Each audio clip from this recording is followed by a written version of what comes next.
Hello, it's Gadget UK here again. A follow-up and a positive conclusion and amazing outcome for everybody on Xeno Crisis, MVS and AES. So if you've seen the previous videos, there'll be links down below to those. Obviously I had some issues to start with, me perhaps more than anybody else because I had a 1FZ, not everybody's got a 1FZ. People who had different models of MVS didn't have the graphical glitches and instability things I was having, but everybody had the stereo issue, you know, the MVS and AES. The CD version, perfect. Love the CD version. It's flawless, and that's what should have happened with this.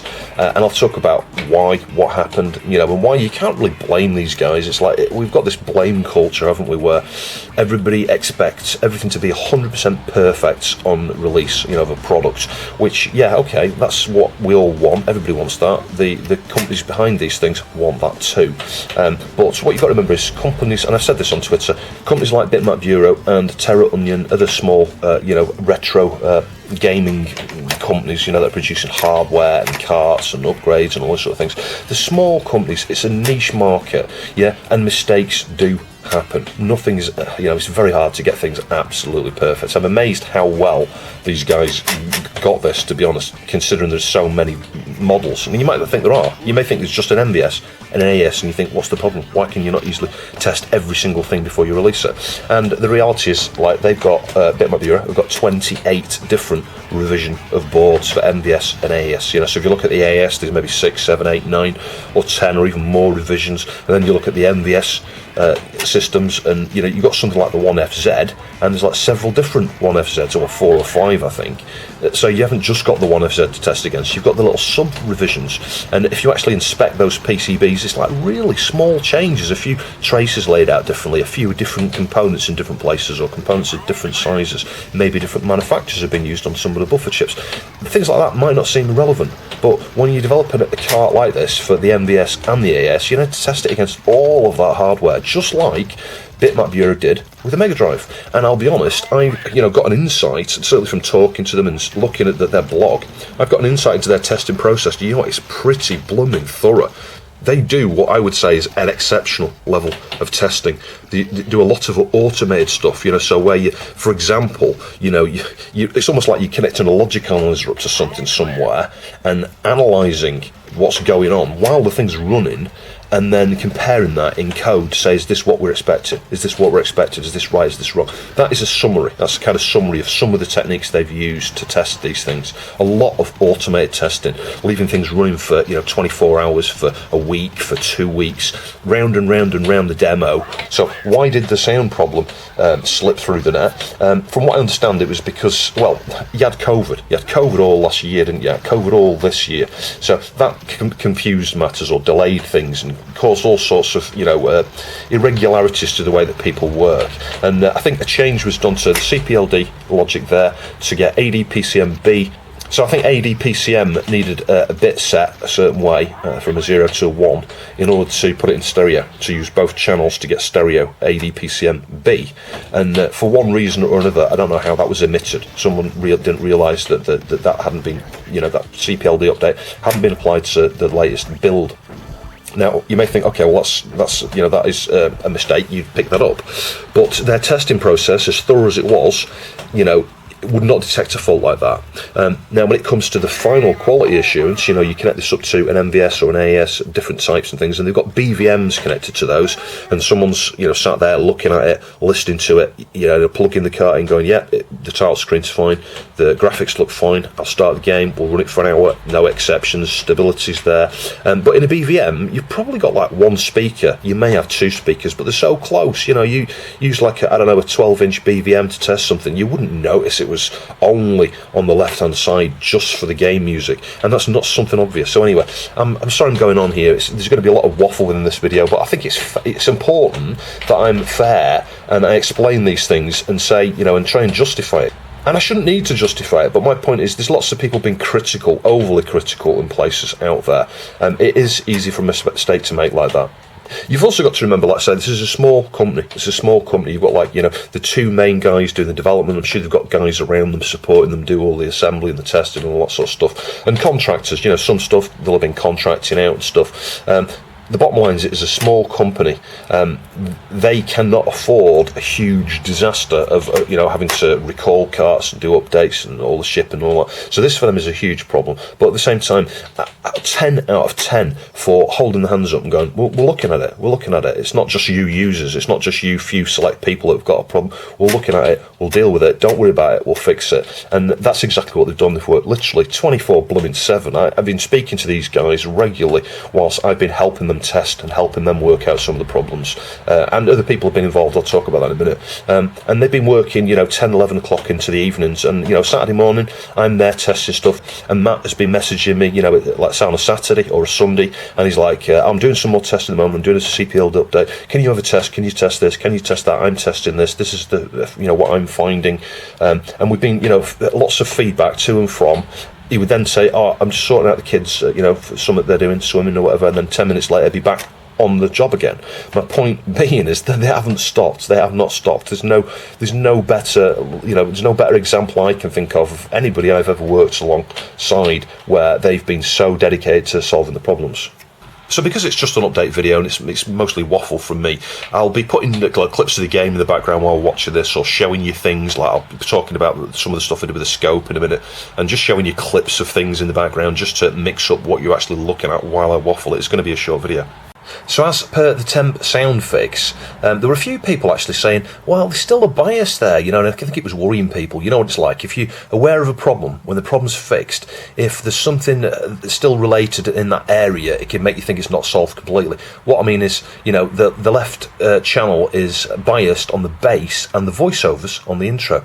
Now, I've pointed that out to Bitmap Bureau, and they had a little bit of an investigation. They did a lot of checks, actually. They did some recordings. They compared the sound out, but you can see here an example whilst I'm talking that the left and right channels are balanced. But there is bias on that voiceover on the intro, but that's intentional. I think actually I was comparing, to the Mega Drive, and I think they've perhaps deliberately flipped the left and right channels just to make it sound a little bit different on the Neo Geo.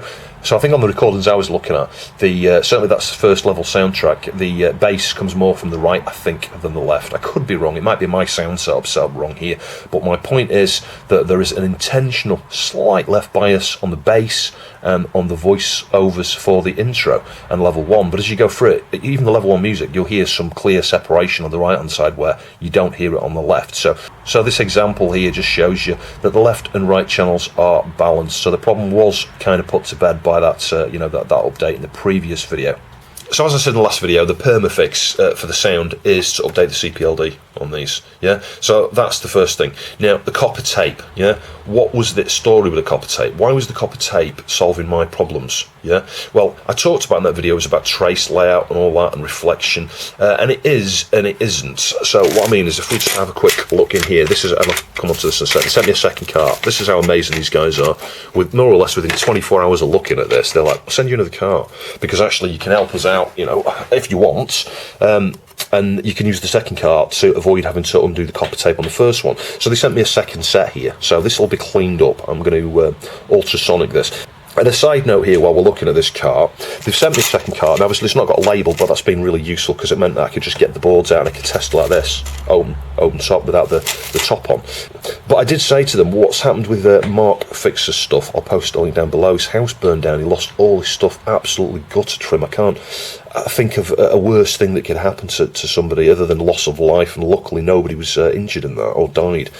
So what I've suggested, and Bitmap Bureau are fully on board with this and really want to help out where they can. So they've said that they're going to upgrade this to Championship Edition. But what I've said is, now I've finished this, well, give it a week or two, and I'll make sure that all testing has been completed. But once I've finished with this, I don't really need a second copy of Xeno Crisis. So what we're going to do with this is, I'll clean the board up. You can see, there's been a mod there, I'll talk about that in a minute, but it's factory now, apart from that little mod. I'll remove the extra bits of solder from there. You can see where I've, connected 5 volts again. I'll talk about that in a minute. But we'll clean this up. We'll get a label for it. Ultrasonic these. Put these in the ultrasonic. Clean it up. Label it up. Bitmap Bureau are going to upgrade this to the Champion, Collector's Edition. I keep saying Championship Edition. I don't know why. The Collector's Edition with all the stuff that comes with that. And then we're going to auction it off, and all of the proceeds will go to Mark Fixer's stuff. And then Bitmap Bureau may send him some goodies and stuff. I don't know yet. They did say that. But you've got to remember, they're right in the middle of trying to sort all this stuff out, so it could be a month or two. The bottom line is we're going to do that, we're going to auction this, and it just seems like a really good way to bring some additional funds into Mark Fixer's stuff. Yeah, so well wishes to Mark. He's got, like a crowd funding, support type campaign. There's a few of them going on, and they're doing really well, actually. But, obviously he's lost everything. It's going to cost a lot of money, it's going to take a lot of time, and it's very upsetting for him. So, yeah, if you can support Mark, please see the links down below. But getting back to this, yeah, so it was amazing they sent me this extra cart here. It's really been useful testing and working the way through the problems and helping those guys identify the final few problems. So the copper tape, I think what was happening here, and this is what I was speculating on, this is ultimately what helped, I think, hopefully. I'm not being big-headed here, I'm hoping that my little bit of insight may have helped here, and I think it probably has. I think what was going on is the copper tape was dealing with a reflection problem. Now, in that video, I was like, well, this board's not very well laid out, should have some ground here. You know what? It isn't a major issue. And what I mean is, if you compare, and I'll stick some shots up here, if you compare to the NG dev carts, you've got the same sort of thing. They've got the same sort of thing with the gaps between those there. It's not a problem when you've got gaps like this down here, because there is ground everywhere else, and it's not a very long distance. The other thing that's relevant to that, and I'm sure this is why I occasionally get thumbs downs on things like that, the really proficient electronic engineers out there, I'm talking about people like Dave Jones and Dave Curran and Ian Scott Johnson and other people of that calibre, people who are real electronic engineers, because I'm not fully qualified in that sense. They've got a lot more experience than me, wealths of knowledge, 1,000 times more knowledge than me. When people like that watch that sort of video, they're like, well, there's nothing wrong with it, you're talking rubbish, the issue is something else there. So you could argue, that's my lack of experience, but I still had something niggling in my mind saying, why is the copper tape fixing it? If it isn't this here, and NG dev carts are the same, and SNK carts aren't that dissimilar, the one thing I would point out is on an official SNK cart, you don't have tracers like this close, because the ROM chips are dip. The really large chips, the pin pitch is 2.54. It's huge compared to these. So you've got little bits like that there. With a super close, that can be a problem. But coming back to some of the stuff Stephen Leary has taught me in the past, I guess, is when you get frequency problems like this, a short distance like that's probably not going to be sufficient for the frequencies that we're looking at here, 4, 8, 12, 16 megahertz. You can get problems at those sort of frequencies, but you'd need literally no ground plane here. There is some ground, and it is a short distance. It probably isn't the issue, and that would be a clue to someone like Stephen or Dave Jones or somebody to go, well, let's look somewhere else. We know what's going on here. There is an issue with reflection or parasitic capacitance, but it's not just going to be caused by this layout here and the lack of ground here. That is not going to be the issue. You get faster, sidestep here, when you get faster in frequency, 65, 70, 80, 100 megahertz, Stephen, I remember this, Stephen, I'm paraphrasing Stephen here, at 100 megahertz, everything is a resistor. What that means is these issues to do with impedance and parasitic capacitance, you tend to get a lot less of them.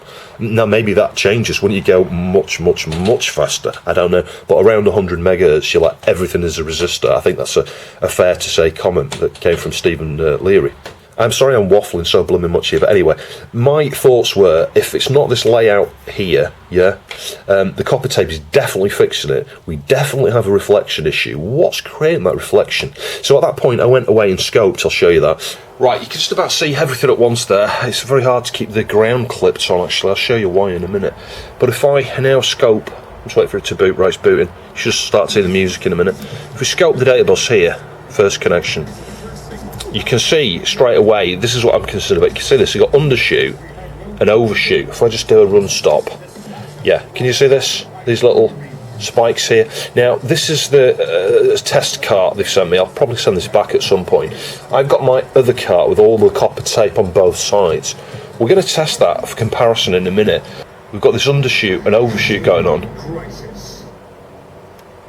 And I think ultimately that is, is causing part of the problem here. There may be some reflection as well. I can't see it. Maybe I've not really got a decent enough sample rate on this scope to be able to see that. but they're all the same. There's nothing, there's no one pin stands out here. This is what I was looking for and hoping for, really, because if there was, granted, you'd have to see the issue at the point where the issue is on that one pin, and this is what makes it very difficult, because you see that's looking a lot cleaner, isn't it, that end one there? Mind you, it's just crashed, it's come up with the exception. You saw there was an exception in the demo on the second video uploaded where I added the copper tape and we fixed it with a bit of copper tape. Yeah, it's doing that. It's doing the same thing. It's interesting now. This is a different car. It's doing exactly the same thing, but it's not got the copper tape on the data bus side.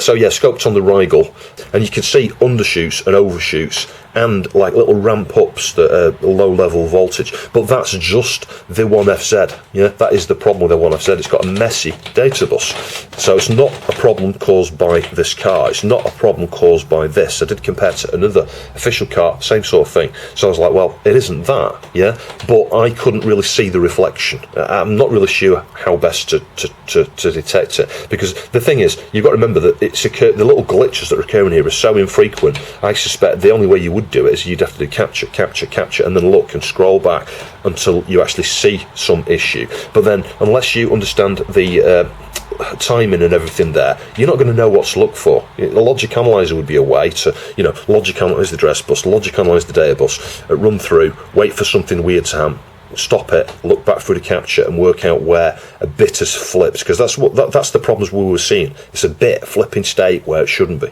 Instead of a high on one of these pins, suddenly you got a low, or in fact it's probably going to be the inverse. Instead of a low, you've got something registering as a high, and that would ultimately have been causing the graphical glitches and exceptions and crashes and all that sort of stuff. So armed with what I saw on the scope, yeah, that kind of made me think, well, what about the theory that the direction on these, the timing for the direction change, because these are bi-directional. So what I mean by that is, it's a two-way. Data can come, the CPU, 68K CPU can read, outbound here, it comes from the ROM through these buffers out to the CPU. CPU reads data, yeah, but the CPU can write. The CPU can go, I want to do a bank switch. I want to switch the program bank into a different, chunk of memory. Give me some more program memory. Yeah, switch to the next bank. So of course a write is going to happen. Yeah, a write data is going to come through here this way. Yeah, and it's going to be ultimately picked up by some connections and things on here. And this is going to go, bank switch, change the ROM. Yeah, you're now looking at the other ROM. Yeah, point is, that happens very, very quickly. You've got the read-write pin and the assert pin. They're not used on here to do that. If I was going to do something like this, that's the way I would do it. I'd go with, because I learned that when I was doing the ST16 megahertz stuff in respect to the ROM, how'd you work out when you're asserting a ROM, etc. Well, you use the AS and you use the read-write, yeah? That's one way to do it. They've done it a different way. I don't know exactly how they've done it, just using the address stuff and one or two of the other signals and the clock, I think. But the bottom line is, the direction, this going outbound or inbound will change, yeah? And because this thing's running so blooming fast, like 12 megahertz fast, it's going to be changing very, very quickly. 1 minute it's read write, or tons of reads, but then occasional write. But that's going to be so frequent, yeah. Now, if you get the timing of that wrong, so at the point when you're trying to read from this, it's still in the write mode just for a nanosecond, that's enough to cause a problem. Yeah, it's almost like you're shutting the door on it. Let's say signals are coming out of here. It's read, but this flips too soon. Yeah, that flip could make the difference between something being read correctly or not on a specific bit. It could also cause reflection depending on which way. Same with the write. Let's say you're writing into this, yeah, and data's going through, you're writing, but then it flips the other way. The write still occurs. This is high impedance. You've got I can't really explain it, but that you can get problems with reflection that are caused purely by the fact that things are not synchronized. Yeah, things are not synchronized. Something is high impedance where just for that nanosecond, that very edge where something's still trying to latch somewhere, and you flipped the other way and gone high impedance on it, and it's like, whoa, it's anybody's best guess now. Is it high? Is it low? What is it? And you could get parasitic capacitance perhaps being influenced by a problem like that. So that was where I then focused on these. Now there's some capacitors here, can you see one, two, the top ones? Those are on the direction pin. So I was like, well, actually, it looks like they've been trained to do something in the design of this, because it's not normal generally from what I've seen across God knows how many boards to have a capacitor on a direction pin. Yeah, and I was looking back at the blog from when they had the issues with this last summer and the changes and revisions they did to try and resolve some glitches there. And that's it. I thought, we're onto it. That's what it is. We've got an issue there with the direction. So this was, obviously that fix obviously worked. It just didn't work with the 1FZ. Now at that point, Bitmap Bureau said, do you know any guys that are, hot on 68K protocol stuff? 68K bus. Maybe we could do a board revision. Maybe they could help us look at the specific problem, because I think everybody, Matt included and me, were thinking it's probably somewhat timing related here to do with the direction or output enable. Yeah. So at that point I was like, hang on a minute, I know somebody, Stephen Leary. Stephen Leary is a guru. He is a genius when it comes to 68K stuff, architecture, the straight 68,000, the 020, the 030, 040, 060. The guy is a genius, he's a guru, he's a legend. Yeah, I can't think of anybody more experienced in that, and he's obviously got a lot of recent experience in it. So I WhatsApped Stephen, and he kindly replied very quickly and said, what problems are you having, out of interest? What's the problem? So I said, well, at the moment, on the 1FZ, I can get this exception in the demo. Now, you'll have seen that. I'll stick a clip up here. I thought I'd solved it. It became intermittent, super intermittent. That was the only outstanding issue after the copper tape was applied. And as soon as Stephen said that, he was like, is it? So this is a straight 68K, is it? I was like, yeah. He went, Schmidt trigger. Have you got a Schmidt trigger on there? I was like, no. What do you mean? What do you mean? And he was like, oh, do you not remember? He says, on all the terrible fireboards I've talked about, I did a video on it specifically. Schmidt trigger. So what I did is I followed Stephen's advice. I went away, and you can see here, cut a trace, and I fitted one of the Schmidt triggers. I took one off I didn't have any spare. I took one off the TF520, fitted it on there, retested it, exception gone. I could leave it going for like hours, it never errored. Prior to that, I could get that error within a minute of testing. It was very easy letting the demo go around for it to occur. Now at this point we still had the copper tape on, so I let Matt know that I'd made this discovery, and I was suspecting that clocking was perhaps affecting timing here, and I think Matt jumped to the same conclusion straight away as soon as I mentioned it. So Matt was then, I keep pointing there, that's the CPLD. Matt was on the ball and went playing around with the CPLD timing there in relation to the output enables and directions and things, yeah. Stephen also suggested something else to do with CPLD, compilation options related to these Xilinx chips, something that Matt wasn't aware of, something that I'd never heard of. I had no clue about it. And Stephen himself was the first to admit it took him a while to work it out when he was working through the terrible fire stuff. It's not very obvious. So he passed that information to me, I passed it on to Matt. Matt tried that. It was almost perfect with no copper tape, and I'd removed this at this point, almost perfect. And then Matt tried one other thing. I think he changed the negative edge from a positive edge on one of the things and flipped the logic around, because he realised, I hadn't thought about it, he realised that because he changed from positive to negative edge on something, on the timing, that timing that was based on that equations based on that, things that were sequential, we had some sequential things happening there, yeah. They needed flipping because of the negative edge change, I think. In summary I'm right there, could be wrong. Might correct me on that, I have no idea. But ultimately, that solved it. It's 100% with nothing but a CPLD update. So it certainly was not obvious. None of these things were obvious at all. And it's obviously took a lot of testing with the 1FZ to realise these problems. And thanks to Stephen Leary's suggestions there, and the very hard work by Matt working on the CPLD stuff, and everything's combined. It's just everything combined. We've all come together as a little team, really. But ultimately, Matt's the one that came up with a perfect fix to this. But you know what? I don't think we could have done it without Stephen Leary. So a huge thanks to Stephen Leary. I think Stephen was saying it at some point he'd like to try and get a car, and I think Bitmap Bureau said kindly, don't worry about it, we're going to send Stephen something just to say thanks. So yeah, that is just amazing of those guys, and you may expect to see some Xeno Crisis, MVS stuff on Stephen's channel at some point. So I think Stephen's looking for an MVS cabinet. It has been for a while. He's got 5 other cabinets, Stephen Leary now. He's setting them up in his basement, he's moving into the arcade stuff, and he's producing replica boards and things, and replacing the chips on some of those arcade boards. So yeah, yeah, keep a close eye on that. So yeah, in a nutshell, that's where we are. We're in a situation now where we just need to get the CPLDs updated on these, and everyone's going to have a perfect version of this that works on any MVS and any AES and is rock solid stable. And I think actually personally, with the changes that have been done to the timing here, it's going to be better for it. So the reflection issues won't have been prevalent or noticeable in other MVS and AES models. But you know what? The timing changes that have been done now, I think, are going to be more accurate. They're just slightly tighter and more accurate, which is why it just works on any model. Yeah, it works on any model. Now, of course, they are still testing. I've just tested on the 1B. I'll show you that in a second. Works fine. But there's a lot of boards to test this on. All of the rest of this week, some of next week, maybe just testing. But Bitmap Bureau pushed out the update to their blog earlier this week. I was in hospital just around that time, so I wasn't really well enough, hence why it took me so long to get around to doing this. So, but you can check the link out to that full update down below. So moving forward, there are people in various regions that Bitmap Bureau are doing contracts with, if you like, to update these in different regions. So if you're in the US and you're like, oh no, I don't want to send that back all the way to the UK, you're not going to have to. It sounds like you're going to be able to just send it somewhere in the US. Probably people like Mobius Tech, and there's a few people in Europe, and then obviously you've got Bitmap Bureau in the UK for UK customers. And yeah, covering the shipping there, it's going to be a fairly quick process. Obviously, there's a lot of carts to get through. Just be patient. Coming back to some negative comments on Twitter, someone's like, "I've waited 2 years for this."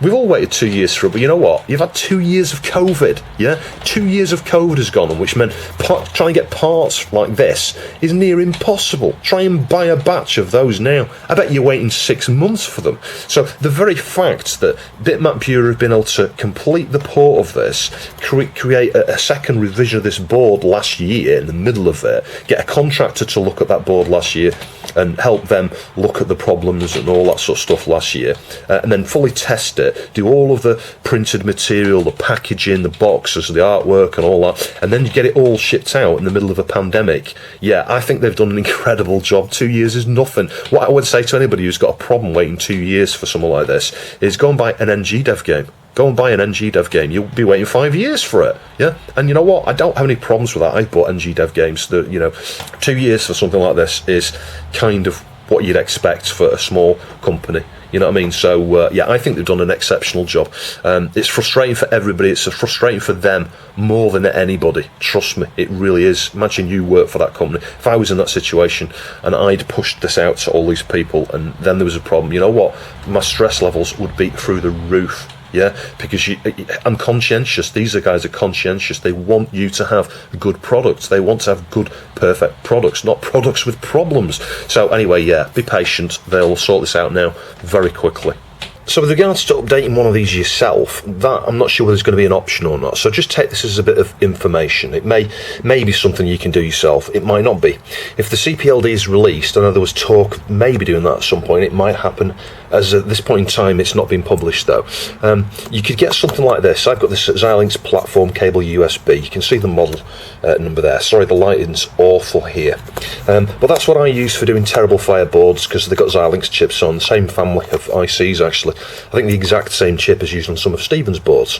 I've got this power cable here. It's just USB and it's got a positive, pin header there and negative. Now, if you look at the cart. Whilst I've been handling the boards, actually, I have been wearing a wrist strap even when I was over there in the other corner. Yeah, you can see the JTAG header here. You can see that? We've got like the 6 pins there. The VCC is up here. That's 3.3 volts. So, with something like this, you can see you've got the pins that come out like that. And that's the way they are organised. So before you can program something like this, you need the 3.3 volt to be there. And obviously it comes from this little regulator. So the way I've been doing this is just to temporarily solder onto this tantalum here. Got positive on the right hand side, ground on the left hand side. So I'd be temporarily soldering that on, and then I would whiz over to the PC, plug the USB cable into my PC here to power it. Make sure very carefully that I've got the the positive and negative the right way around there.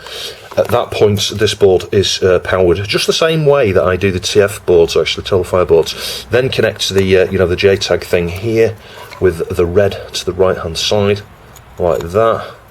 Yeah, and then plug it in to the USB port, and then you wait a second, The status light changes green to indicate it's detected to the 3.3 volts, and then just use impact. I use impact 10.1. Then you can do a boundary scan, select the JTAG file, and right-click and choose program. So it's dead straightforward.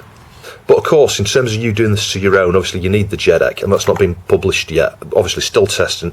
When it's all been totally tested, maybe they'll release that JTAG. That would be really useful, because people out there like me who've got that that kit there would be able to do it. But also, if you've got a Raspberry Pi, there are guides, and I'll post a link down below that I got from Sparks UK. Ultimately, I think it's a link on Live2's blog, actually, well, GitHub, actually, it's a GitHub page. You can use a Raspberry Pi. You connect the GPIO pins on the Raspberry Pi to the pins and stuff here, you power it just the same way, and then you use you connect to a terminal or something, a shell on the Pi there, and run a command. You can download the actual utility to do it and run a command, copy your JTAG across, and then you can program up the chip on this. So there's a few ways there that people could perhaps do their own if they've got the capability, if they're fairly clued up, if they think they can do what I've just described there. You can have a look at Live2's GitHub page below and just see what's required, and if you think you've got the skills, maybe you'll be able to do it if this is published. So we'll see, but it's going to be fairly straightforward to, just send these back to someone in your region, the shipping will be covered, and then you'll get it back pretty quick anyway. So just wrapping up now, yes, it's been frustrating for everybody, but there's a massive light at the end of the tunnel here. The problems are resolved. There is always the chance that there's some issue that we haven't identified that affects one person out there with one setup or whatever. Bitmap Bureau themselves, said that on the blog, that they'll help if there is specific things that none of us have seen yet. Obviously, they'll sort those people out and help them, and exchange the car if there is some sort of problem. But I think it's going to be very, very, very unlikely. All the MVS I've tested this on now, flawless, not an issue. I'm convinced all of the problems have been put to bed. And this PCB, this is the exciting news. They announced a new game, Final Vendetta. So sounds like a beat 'em up. That's what a few people have been saying.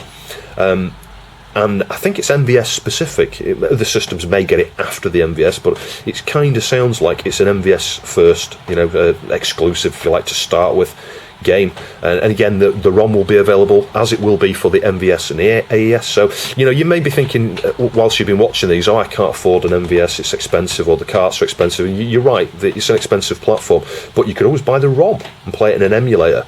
The ROM version for this game will be coming out soon, and it'll be the same thing with Final Vendetta. I'd love to see some screenshots and see what that's all about. Can't wait for that, and better get saving my money. I'm going to start saving now, so I've got enough money to buy that when that comes out. And of course, now this board is perfect. That's going to make it really, really easy for them to push other MVS games out. And it sounds like, I'm not going to spoil anything, it sounds like from the conversations I've had, they've got some ideas on things they want to do. So just watch this space. So I've also been upset like everybody else on receipt of the the MVS version here. What I would say is I've really enjoyed working with those guys. They're such nice guys. They're so clever. Again, I'm kind of looking up to those guys, a bit like Stephen Leary. They're inspirational. Their level of understanding and expertise on these things is second to none. And the generosity of them, sending this extra cart and going, well, you can keep it, we don't need it back. And then, after I mentioned that, can we give this to Mark? And they were like, oh, we'll upgrade it to a collector's edition. That is just fantastic. And the things, they said obviously help Stephen out. They've also said they'll send me some goodies, so I'm not going to spoil that.